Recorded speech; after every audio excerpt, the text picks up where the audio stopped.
आज हम पढ़ेंगे नया पाठ जिसका नाम है खान पान की बदलती तस्वीर। तो क्या हो रहा है कि खान पान की, खाने की चीजों की, व्यंजनों की तस्वीर बदलती जा रही है। कैसे बदलती जा रही है? जैसे मेरी दादी थी, वो चूरमा बनाती थी और चूरमे में बहुत सारा घी डाल के और वो खिलाती थी और बहुत अच्छा भी लगता था। परंतु अब मेरी मम्मी वो चीजें नहीं बनाती, क्योंकि वो क्या हो गया कि उन्होंने नई चीजें बनाने शुरू कर दी, चावल बनाने शुरू कर दिए और भी नई नई चीजें, व्यंजन बनाने शुरू कर दिए, परंतु वो चूरमा बनाना उन्होंने बंद कर दिया। और ऐसे हुआ कि धीरे धीरे समय के साथ साथ हमारा जो जुबान का स्वाद था वो भी भूल गए कि वो चूरमे का कैसा था। और ये होता है कि अभी वो और नई नई चीजें उनको बनानी आती हैं, परंतु चूरमा बनाना नहीं आता। जो मेरी दादी माँ बनाया करती थी वैसा चूरमा उनसे नहीं बनता। आजकल चूरमा बनता है तो क्या करते हैं, मिक्सी में पीस कर बनाया जाता है। और पहले कैसे होता था, रोटियों को सेक कर फिर उनको चूरा जाता था, बहुत सारा घी डाला जाता था उसमें और फिर हाथ से चूरा जाता था और उसमें विशेष प्रकार का ही स्वाद आता था, एक अलग ही स्वाद आता था। पर आजकल जो चूरमा बनता है उसमें वैसा स्वाद नहीं आता। तो क्या हो गया, अपने खान पान की, जो अपनी दिनचर्या में जो चीज अपन खाते हैं ना, वो सारी चीजें धीरे धीरे बदलती जा रही हैं। तो ये बदलाव हुआ कैसे? क्या शुरू से ही था क्या ये बदलाव? शुरू से नहीं था। तो कैसे नहीं था? देखो, जैसे प्रारंभ में लोग क्या करते थे, जो स्थानीय लोग होते, जैसे अपने राजस्थान का दाल बाटी चूरमा फेमस है, तो वही अपना स्थानीय व्यंजन है, वही लोग खाते थे। तो उसको बनाने की विधि भी उनकी स्पेशल थी, अलग थी। फिर धीरे धीरे क्या हुआ कि लोग एक स्थान से दूसरे स्थान तक जाने लग गए और दूसरे स्थान पर गए। जैसे मान लो गए, वो दिल्ली गए और दिल्ली में उन्होंने छोले कुलचे खाए। दिल्ली का जो फेमस व्यंजन है वहाँ का प्रसिद्ध, वो है छोले कुलचे। अब वहाँ वो खाए तो अभी क्या होता था, आके बताते थे कि हमने तो दिल्ली छोले कुलचे खाए थे। तो यहाँ के लोगों को उसकी रेसिपी का पता नहीं होता था। अब ये होता था कि दोबारा कभी वहाँ जाएंगे तो वो व्यंजन वहाँ से खाएंगे, ये होता था। परंतु धीरे धीरे जैसे कि लोग एक स्थान से दूसरे स्थान तक जाने लगे, वहाँ जाकर बसने लगे, रहने लगे और संचार के साधन भी बढ़ गए। अपने पास अब इंटरनेट की सुविधा है, टेलीविजन की सुविधा जब आ गई थी तो टेलीविजन के जरिए भी व्यंजनों को दिखाया जाता था।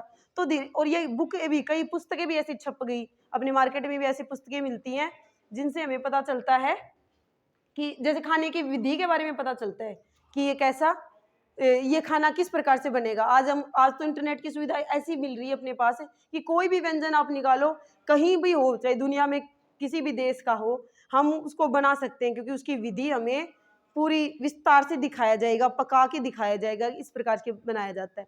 तो ये विधि लोगों को मिल गई तो लोग उस पर एक्सपेरिमेंट करने लगे और वो चीजें बनाने लगे।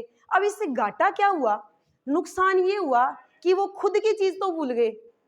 जैसे मान लो राजस्थान वाले चूरमा बनाना तो गए भूल और नई नई चीजें बनाने लग गए, दिल्ली की बनाने लगे, मुंबई की बनाने लगे, विदेशों की बनाने लग गए, या फिर अपने भी भारत की अलग अलग दूसरे प्रांतों की चीजों को अपना लिया और खुद की चीजें भूल गए। ये इस प्रकार से उन्होंने फिर इस तरीके से क्या हो गया, खान पान की तस्वीर बदल गई। यहाँ वहाँ के लोग हमारा बनाने लगे, हम उनका बनाने लगे, तो मिक्स हो गया। अभी कौन सा व्यंजन कहाँ का है प्रसिद्ध, ये पता नहीं होता, ये पता ही नहीं चलता अपन को, ठीक है। और एक बात ये भी है खान पान की बदलने की, एक नई बात ये है, क्योंकि पहले क्या था कि लोगों को काम कम थे। अब क्या हो गया कि जैसे या काम करते थे तो केवल पुरुष काम करते थे घर में, स्त्रियां घर संभालने के लिए होती थी।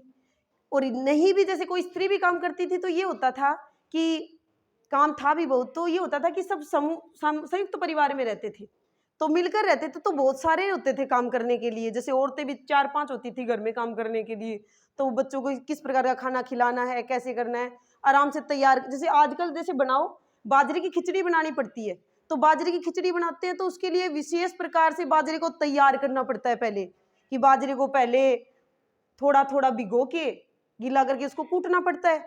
फिर कूटने के बाद धीरे धीरे उखल से उसको मारते हैं, चोट करते हैं बाजरे पे, तो बाजरे के छिलके निकल जाते हैं धीरे धीरे, उसको गीला करके सीलन से ही उसके छिलके निकलने के बाद उसकी खिचड़ी बनाई जाती है। और जिसको चूल्हे पे या जैसे बनाते हैं धीमी आंच में धीरे धीरे पका के बनाया जाता है, तो बड़ी टेस्टी लगती है। अभी क्या होता है कि उसमें बनने में, उसको पूरा प्रोसेसिंग में 3 घंटे का समय लग गया, आजकल क्या होता है, तो पहले औरतें खूब होती थी तो वो काम कर लेती थी, एक ने कूट दिया, दूसरे ने बना दिया, तीसरे ने परोस दिया। और आजकल एकल परिवार होने लगी, संयुक्त परिवार टूट गए हैं। कोई अपनी, जैसे कोई जॉब करता है कहीं, तो वो अपनी पत्नी बच्चों के साथ बाहर रह रहे हैं, तो इस प्रकार से सिंगल परिवार हो गए, जिसमें एक स्त्री होती है काम करने के लिए, कि औरत मान लो, या फिर उसका हस्बैंड भी काम करे, अगर मदद करता हो, ऐसा हो तो वो काम करे, तो दोनों में से एक ही होते हैं काम करने के लिए। अब हो क्या कि वो पति भी काम करता है और पत्नी भी काम करती है, दोनों काम करते हैं। अब उनके पास खाना बनाने का समय नहीं है, तो उन्होंने क्या करा कि वो ऐसे व्यंजन जल्दी बनाते हैं, ऐसे व्यंजन पकाते हैं जो जल्दी बन जाए, फास्ट फूड, जिसने हमारे समाज में और हमारी दैनिक दिनचर्या में एक पूरा अपना हुक्म जमा लिया है, वो बैठ गया है आराम से। फास्ट फूड सभी के घर बनते हैं, रोज बनते हैं। नाश्ते में पुलाव बनेंगे, और फिर जैसे कि खाने में रोटी चपाती बन गई, सब्जी बन गई, परंतु अगर ब्रेकफास्ट करना हो तो फिर नूडल्स बनेंगे, या कुछ ऐसा चीजें जो जल्दी तैयार हो जाएं, इस प्रकार के बनेंगे। क्यों? क्योंकि उनके पास समय नहीं रहा, और समय को बचाने के लिए वो ऐसे खाने को बनाते हैं जो बहुत ही जल्दी बन जाए, तो वो हमारी सेहत को नुकसान पहुंचाता है, जिसे पूरा पोषण बच्चों को मिल नहीं पाता, लोगों को पूरा पोषण नहीं मिल पाता। तो काफ़ी इसके नुकसान भी हैं। जो खान पान की बदलती तस्वीर है ना, जो खान पान चेंज हुआ है, उसके फायदे भी हैं और नुकसान भी हैं। तो हम इस पाठ में पढ़ेंगे कि फायदे क्या क्या हैं और नुकसान क्या क्या है। तो ये टॉपिक तो आप समझ ही गए होंगे कि खान पान की बदलती तस्वीर किस प्रकार से खान पान में चेंज हुआ। तो चलो देखो, पढ़ते हैं अपन।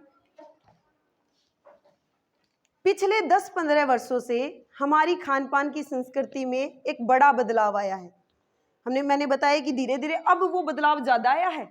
क्यों? क्योंकि इंटरनेट की सुविधा हमारे पास है और लोगों के पास समय कम है, तो जिसके जरिए वो क्या करने लगे, समय को मेंटेन करने के लिए, और वो जल्दी